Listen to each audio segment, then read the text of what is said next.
ఈ రోజే అతిపెద్ద అమావాస్య. ఈ అమావాస్య తిథి రోజున మర్చిపోకుండా ఉప్పుతో ఇలా చేస్తే చాలు పిచ్చగాడు సైతం కుబేరుడైపోతాడు. అలానే కాకుండా ఏంటంటేనండి, మీరు కోటీశ్వరుల్లాగా మారటానికి అవకాశం ఉంటుందని చెప్పొచ్చు.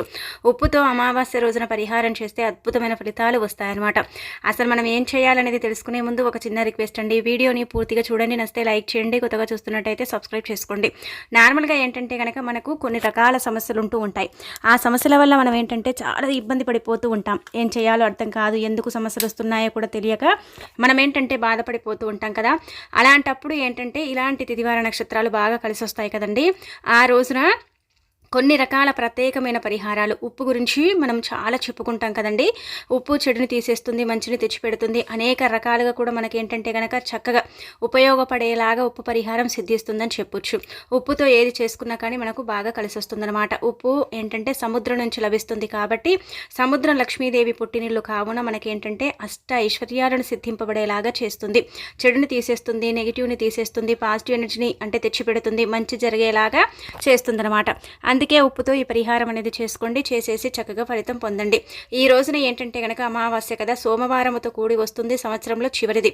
ఇక మనకు అంతా కూడా మంచి జరగాలి, చాలా అద్భుతమైన ఫలితం రావాలి, అలానే కాకుండా కొన్ని రకాల ఇబ్బందులు పోవాలి, దానికి తోడు ఇంకొకటి ఏంటంటే ధనం రావాలి, 4 వైపుల నుంచి కూడా డబ్బు ఆకర్షించాలనుకుంటూ ఉంటారు కదా. అలాంటి వాళ్ళు ఏంటంటే కనుక ఈ ఉప్పు పరిహారాన్ని ఈరోజు రాత్రి 12 గంటల లోపు చేసుకోవచ్చు అనమాట.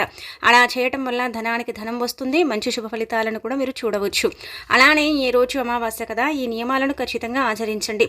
మనం ఈ రోజున ఏంటంటే కనుక శివారాధన చేస్తే చాలా మంచిది. శివుడికి అభిషేకం చేయటం, శివాలయానికి వెళ్ళటం, అలానే కాకుండా ఏంటంటే శివుడికి పూజ చేసుకోవడం చేస్తే కోటి జన్మల పుణ్యం లభిస్తుందన్నమాట. సోమావతి అమావాస్య శివుడికి అంకితం చేయబడుతుంది కాబట్టి శివారాధన చేయటం వల్ల మనకు ఎనలేని సంపద కూడా మన సొంతం అవుతుంది. ఈ రోజునండి మనం ఏంటంటే కనుక 108 సార్లు ఓం నమ శివాయ అనే మంత్రాన్ని పఠించుకుంటే మనకు అదృష్టం, ఐశ్వర్యం కూడా లభిస్తుందని పురాణాలు చెబుతున్నాయి. కాబట్టి మీ వీలుని బట్టి మీరు ఈ మంత్రాన్ని ఎన్ని ఎక్కువ సార్లు వీలుంటే అన్ని సార్లు పఠించండి. అలా పఠించటం వల్ల ఏంటంటే శివానుగ్రహం కూడా మనం పొందవచ్చు. ఇక ఈరోజు ముఖ్యంగా ఏంటంటే కనుకనండి, షేవింగ్ చేసుకోవటం, గడ్డం అంటే ఇలా గడ్డం ఇలా షేవింగ్ చేయటం, కటింగ్ చేయించుకోవటం, గడ్డం గీసుకోవటం ఇలాంటివి చెయ్యకూడదనమాట. అలా చేస్తే ఏంటంటే కనుక దరిద్రం మనని పట్టి పీడిస్తుంది. ఇవి చేయకూడదు. గోర్లు కూడా కత్తిరించుకోకూడదు. నల్లటి వస్త్రాలను మాత్రం ఎట్టి పరిస్థితుల్లో కూడా ఈరోజు ధరించకూడదు. అమావాస్య మనకేంటంటే కనుకనండి, ఈరోజు నార్మల్గా ఏంటంటే కనుక అమావాస్య కాబట్టి నల్లటి వస్త్రాలకు దూరం ఉండాలి. ఎట్టి పరిస్థితుల్లో కూడా నల్లటి వస్త్రాలను ధరించకూడదని మనకు పరిహార శాస్త్రమే చెబుతుందన్నమాట. అలా ధరిస్తే కోరి మనమే కష్టాలను తెచ్చుకున్న వారం అవుతాం కాబట్టి నల్లటి వస్త్రాలకు దూరంగా ఉండండి. ఈరోజు వీలుంటే దానం చేయండి. దానం చేయటం వల్ల సంపాదన పెరుగుతుంది, భగవంతుడి అనుగ్రహం కలుగుతుంది. అలానే కాకుండా జీవితంలో ఉన్నత స్థాయికి మనం వెళ్ళటానికి అవకాశం ఉంటుంది. రూపాయి దానం చేస్తే 2 రూపాయలు ఆ దేవుడే మనకు ప్రసాదిస్తూ ఉంటాడు. అంటే భగవంతుడు మనకు అలా సిద్ధిస్తాడని చెప్పొచ్చు. అలానే కాకుండా దానం చేయటం వల్ల ఏంటంటేనండి అద్భుతాలను చూడొచ్చని మనకు శాస్త్రాలు చెబుతున్నాయి. కాబట్టి ఈ విధంగా చేయొచ్చు. గుర్తు పెట్టుకోండి, మనము బియ్య పిండిని దానం చేయొచ్చు, బియ్యాన్ని దానం చేయొచ్చు. అలానే కాకుండా ఏంటంటే పేదవారికి అన్నదానం చేయొచ్చు. అంటే మన దగ్గర ఉన్న స్తోమతను బట్టి ఒక ఇద్దరికైనా సరే, లేదంటే ఒక్కరికైనా సరే కడుపు నిండా అన్నం పెట్టిన మనకి ఏంటంటే కనుక చక్కగా ఫలితాలు ఉంటాయి. అలానే కాకుండా మనము ఇలా పేదవారికి దానం చేస్తే భగవంతుడు మనకు కావలసినంత ఐశ్వర్యాన్ని ఇస్తాడని చెప్పొచ్చు. కాబట్టి ప్రయత్నించుకోండి. ఇక ఆ తర్వాత ఉప్పు అనేది మనందరికీ తెలిసిందే కదా. అమావాస్యకు నార్మల్గా మన పెద్దవారు, మన ఇంట్లో ఉండే పెద్దవారు ఏం చేస్తారండి, దిష్టి తీస్తూ ఉంటారు. ప్రతి ఒక్కరికి కూడా ఏంటంటే కనుక మన పెద్దవారు దిష్టి తీస్తూ ఉంటారు. ఇంట్లో పిల్లలు కావచ్చు, పెద్దవాళ్ళు కావచ్చు, ఎవరికైనా సరే మన ఇంట్లో అంటే ఇప్పుడు మన అమ్మమ్మలు, తాతలు, అలానే కాకుండా మన పెద్దవారు ఉంటారు. మన అమ్మలు కూడా ఈ పనిని చేస్తూ ఉంటారు. ఉప్పు తీసుకొని ఎడమ చేతిలో చక్కగా దిష్టి తీసేసి ఆ ఉప్పుని పడేస్తూ ఉంటారు. అలా చేయటం వల్ల ఏంటంటే కనుక దిష్టి దోషాల నుంచి బయటపడతారని ఒక నమ్మకం. కాబట్టి దిష్టి తీయటం జరుగుతూ ఉంటుంది. మీరు కూడా దిష్టి తీసుకోండి, మీ జీవితంలో ఉండే కొన్ని రకాల కష్టాలను తొలగించుకోండి. ఇక అలానే కాకుండా ఈరోజు మనం ఏంటంటే ఉప్పు పరిహారం చేసుకోవాలన్నమాట. ఉప్పే కదా అనుకుంటాం, కానీ ఉప్పుకు అతీత శక్తి ఉంటుందండి. ఉప్పు చాలా పవిత్రతను కలిగి ఉంటుంది. ఉప్పు చెడుని ఎలాగైతే తీసేస్తుందో నెగిటివ్ ఎనర్జీని కూడా అలాగే తీసేస్తుంది. అలానే కాకుండా ఏంటంటే మనకు తెలియకుండా ఉండే కొన్ని కారాత్మక శక్తులను కూడా తీసేయడానికి ఉప్పు పనిచేస్తుంది అనమాట. ఈ రోజున ఉప్పుని కొంటే ఏంటంటే కనుక లక్ష్మీదేవి ఉప్పుతో పాటు మన ఇంట్లో ఏంటంటే ప్రవేశిస్తుంది అనమాట. అంటే మన ఇంట్లో తిష్ట వేస్తుంది, ఖచ్చితంగా ఫలితాన్ని ఇస్తుందని చెప్పొచ్చు. అందుకే మీరు ప్రతి అమావాస్య కండి పేదరికంతో బాధపడుతున్నాం, పేదరికం పేదరికంలో కూడుకుపోయాం, పేదరికాన్ని అనుభవిస్తున్నాం అనుకుంటూ ఉంటారు కదా. ఎంత సంపాదించినా కానీ సంపద అంటే మిగలటం లేదు, నీళ్ళలాగా ఖర్చు అయిపోతుంది, చాలా ఇబ్బందులు కలుగుతున్నాయి అనుకుంటారు కదా. అలాంటి వాళ్ళు ఏంటంటే కనుక ప్రతి అమావాస్య కూడా గుర్తుపెట్టుకోండి, ఉప్పు ప్యాకెట్ని తెచ్చుకోండి. అలా తెచ్చుకుంటే ఏమవుతుందంటే కనుక ఆ ఉప్పుతో పాటు లక్ష్మీదేవి ఇంట్లోకి ప్రవేశిస్తుంది, ఇంట్లో అడుగు పెడుతుంది.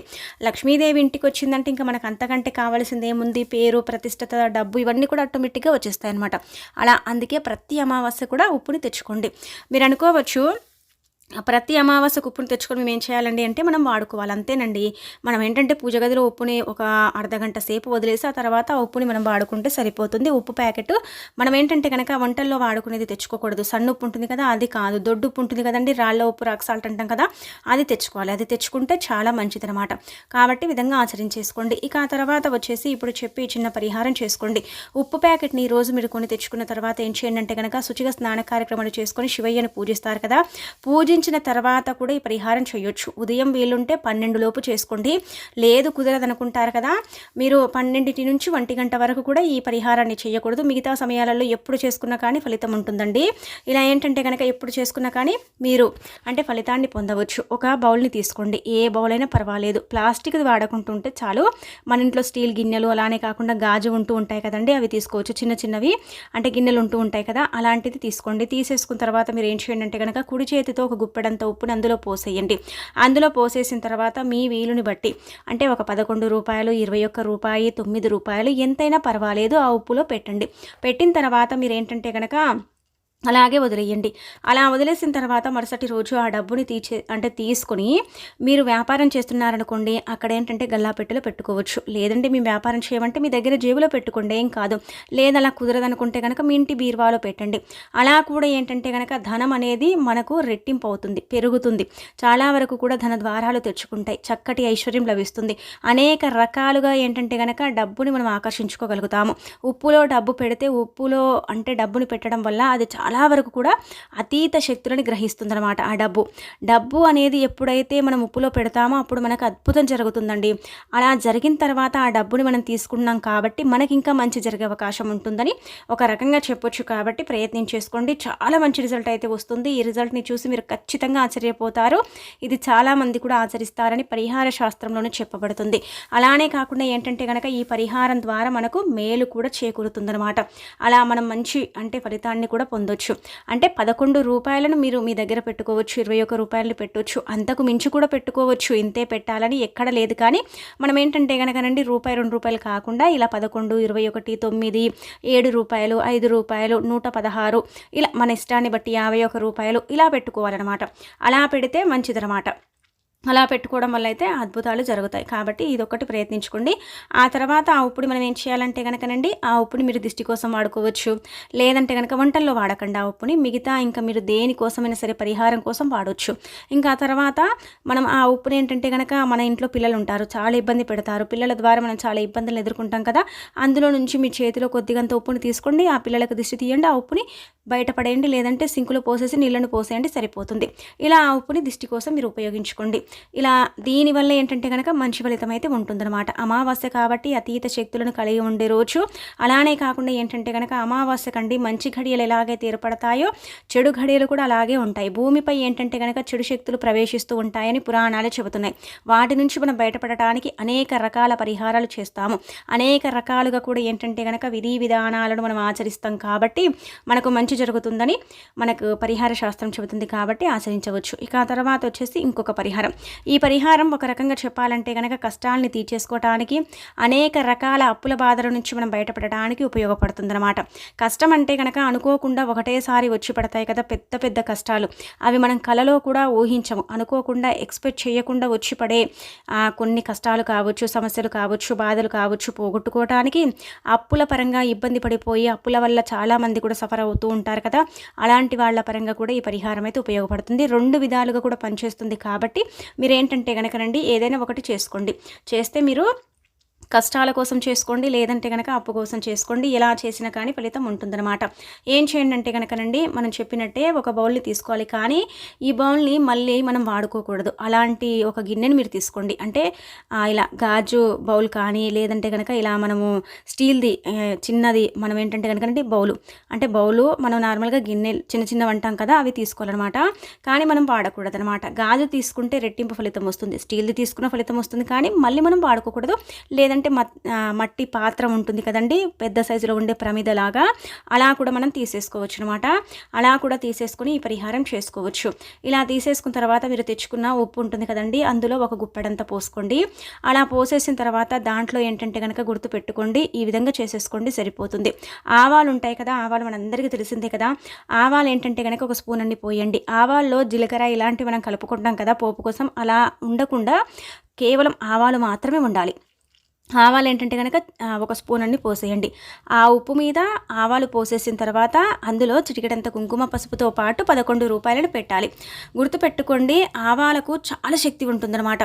ఆవాలు ఒక రకంగా చెప్పాలంటే దిష్టి దోషాలతో పాటు పేదరికాన్ని తొలగించడానికి, అనేక రకాల సమస్యల నుంచి మనని బయటపడేలాగా చేయటానికి, అలానే కాకుండా ఇంకొకటి ఏంటంటే కనుక మనకు చాలా వరకు కూడా అద్భుతాలను సృష్టించడానికి ఆవాల పరిహారం ది బెస్ట్గా పనిచేస్తుందన్నమాట. కాబట్టి ఆవాలకు తంత్రశాస్త్ర ప్రకారం కావచ్చు, మంత్రశాస్త్ర ప్రకారం కావచ్చు, పరిహార శాస్త్ర ప్రకారం కావచ్చు, చాలా మంచి రిజల్ట్ అనేది ఉంటుందని చెప్పబడుతుందన్నమాట. అంటే ఆ శాస్త్రాల ప్రకారం ఏంటంటే ఆవాలు ది బెస్ట్గా పరిగణిస్తారు, తొందరగా చెడు పోవటానికి అవకాశం ఉంటుంది. ఉప్పు వితిన్ సెకండ్స్లో ఎలాగైతే మనకు రిజల్ట్ని తెచ్చిపెడుతుందో ఆవాలు కూడా మనకు అలాగే ఫలితాన్ని ఇస్తాయన్నమాట. అందుకే ఒక స్పూన్ అన్ని ఆవాలను తీసుకోవాలి. ఇక ఆ తర్వాత కుంకుమ పసుపు మంగళకరమైనవి, మనందరికీ తెలిసిందే కదా, చాలా పవిత్రమైనవి.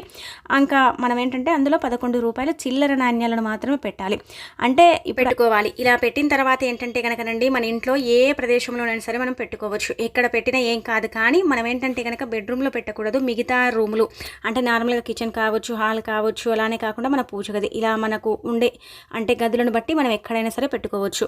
ఇలా పెట్టేసిన తర్వాత మీరు ఇంకొకసారి సంకల్పం చెప్పుకోండి, చెప్పేసుకొని ఏంటంటే వదిలేయండి. ఇలా వదిలేస్తారు కదండి. ఈ పరిహారం ఏంటంటే కనుక ఉదయం పూట చేయొచ్చు, సాయంత్రం పూట చేయొచ్చు, కానీ రాత్రంతా కూడా ఏంటంటే కనుక ఆ ఉప్పు కావచ్చు, అందులో పెట్టిన వస్తువులన్నీ కూడా నిద్రించాలి. ఒక రాత్రంతా కూడా మన ఇంట్లో ఉండాలి. అలా ఉంటే ఏంటంటే మనకి ఏ ఇబ్బంది అంటే కలుగుతుంది, దేనివల్ల మనకు కష్టాలు వస్తున్నాయి, ఏ శక్తి వల్ల మనకి ఇబ్బంది కలుగుతుందో అదంతా కూడా అది తీసేసుకుంటుంది. ఒకవేళ మనకు అప్పు ఉందనుకోండి, ఆ అప్పు నుంచి కూడా మనకు విముక్తి కలిగించడానికి, అప్పులను తీర్చే మార్గాలు మనకు తెలియజేయడానికి, అప్పులు అంటే తీర్చుకునే స్థాయికి మనం వెళ్ళటానికి చక్కగా ఏంటంటే కనుకనండి ఉపయోగపడుతుందన్నమాట ఈ పరిహారం. ఈ విధంగా ఉపయోగపడుతుంది. కానీ ఒకటి అనుకొని మాత్రమే చేసుకోండి, ఒకదాని పరంగా మాత్రమే చేయాలి. అన్నీ అనుకొని చేస్తే మాత్రం పెద్దగా ఫలితాలు ఉండవు. కాబట్టి ఒకదాని గురించి చెప్పుకుంటూ పరిహారం చేసుకోండి. ఆ తర్వాత రాత్రంతా కూడా వదిలేసి తెల్లారి లేచిన తర్వాత ఏంటంటే కనుక అందులో నుంచి 11 రూపాయలు తీసి మీరు పక్కకు పెట్టి, ఆ మిశ్రమం అంతా కూడా ఉంది కదా, అంటే ఇప్పుడు మనం ఉప్పు కావచ్చు, ఆవాలు కావచ్చు, కుంకుమ పసుపు ఇవంతా కూడా తీసుకెళ్ళి వేప చెట్టు మొదట్లో కానీ, రావి చెట్టు మొదట్లో కానీ, మీ ఇష్టాన్ని మీరు ఎక్కడైనా సరే దీన్ని పాతి పెట్టవచ్చు. అలా పాతి పెట్టడం వల్ల ఏంటంటే కనుక అప్పు తీరుతుంది, అనేక రకాల కష్టాల నుంచి మనం బయటపడతాము. అద్భుతాలు జరిగేలాగా చేయటానికి ఉపయోగపడే పరిహారమే ఉప్పు పరిహారం. ఇది ఖచ్చితంగా సిద్ధిస్తుంది, మంచి శుభ ఫలితాన్ని తెచ్చిపెట్టి మన జీవితాన్ని మార్చి మనకు అద్భుతాలను అంటే జరిగేలాగా చేస్తుందని చెప్పొచ్చు. ఇక ఆ తర్వాత ఏంటంటే కనుక 11 రూపాయలను తీసి మనం పక్కన పెట్టాం కదా, ఇది హుండీలో వేయండి. ఆలయం హుండీలో వేసుకోవచ్చు, పేదవారికి దానం చేయొచ్చు. ఈ రెండిట్లలో మీరు ఏది చేసినా కానీ బాగానే ఉంటుంది. భగవంతుడి అనుగ్రహంతో పాటు అటు దైవ అనుగ్రహం, లేదంటే కనుక పేదవారి అనుగ్రహం ఇలా మనకు కలగటానికి అవకాశం ఉంటుంది. అప్పులు తీరే మార్గాలు మనకు తెలుస్తాయి. గుర్తుపెట్టుకోండి, అప్పులు తీరే మార్గాలు తెలుస్తాయి. అప్పుని తీర్చుకుంటాము, అప్పులు ఇచ్చే స్థాయికి వెళతాము. కష్టాలు ఉన్నట్టయితే ఆ కష్టాల నుంచి మనం బయటపడతాము, ధనాన్ని ఆకర్షించుకోగలుగుతాము. పెద్ద పెద్ద సమస్యల నుంచి మనము బయటికి రావటానికి కూడా ఉప్పు పరిహారం అనేది అనుకూలిస్తుందన్నమాట. ఇలా ఈ విధంగా ఏంటంటే కనుకనండి చక్కగా పనిచేసే పరిహారం. కాబట్టి ఈరోజు తిదివార నక్షత్రం బాగుంది కావున, ఇక ఈ సంవత్సరంలో చివరి అమావాస్య కాబట్టి ఇదేంటంటే కనుక పరమ పవిత్రమైనది, చాలా శక్తివంతమైనది. 100 ఏళ్ల తర్వాత వస్తున్న అమావాస్య కాబట్టి దీనికి కొంచెం పవర్ ఎక్కువగానే ఉంటుంది. కావున ఈ విధంగా మీరు ఆచరించుకోవటం వల్ల అయితే మంచి ఫలితాలను చూడగలుగుతారు. ఆ ఫలితాలను చూసి మీరు ఆశ్చర్యపోతారని ఒక రకంగా చెప్పొచ్చు. కాబట్టి ప్రయత్నించుకోండి, ప్రయత్నించేసి చక్కగా ఫలితం పొందండి. మీకు ఉండే కష్టాలు కావచ్చు, ఇబ్బందులను కావచ్చు, అప్పుల బాధల్ని కావచ్చు తీర్చేసుకోండి. ఎంతటి పేదవారైనా సరేనండి కుబేరులాగా మారిపోతారు. ఉప్పు పరిహారం మానవ జీవితాన్ని మార్చడానికి ఉపయోగపడుతుంది. ఈ రోజున ఏంటంటే కనుక వీళ్ళుంటే మీరు ఉప్పు దీపం కూడా వెలిగించుకోవచ్చు. అలా కూడా ఫలితం ఉంటుందన్నమాట. అలా కూడా లక్ష్మీదేవి అనుగ్రహం కలుగుతుందని శాస్త్రాలే చెబుతున్నాయి. కాబట్టి ఉప్పుతో పరిహారం చేసినా, ఉప్పు దీపం పెట్టుకున్నా, అలాగే ఉప్పుతో దిష్టి తీసుకున్నా, ఇలా చేసుకున్నా కానీ మనకైతే 100% ఫలితం అనేది రావటం మన కళ్ళతోనే మనం చూసేసి ఆశ్చర్యపోతామన్నమాట. ఉప్పు ది బెస్ట్ అంటే రిజల్ట్నిచ్చే ఒక పరిహారంగా పరిగణించబడుతుంది. కాబట్టి చేసేసి ఫలితం పొంది మీకుండే ఇబ్బందులన్నీ కూడా చక్కగా తొలగించుకోండి. తిరుగుండదు.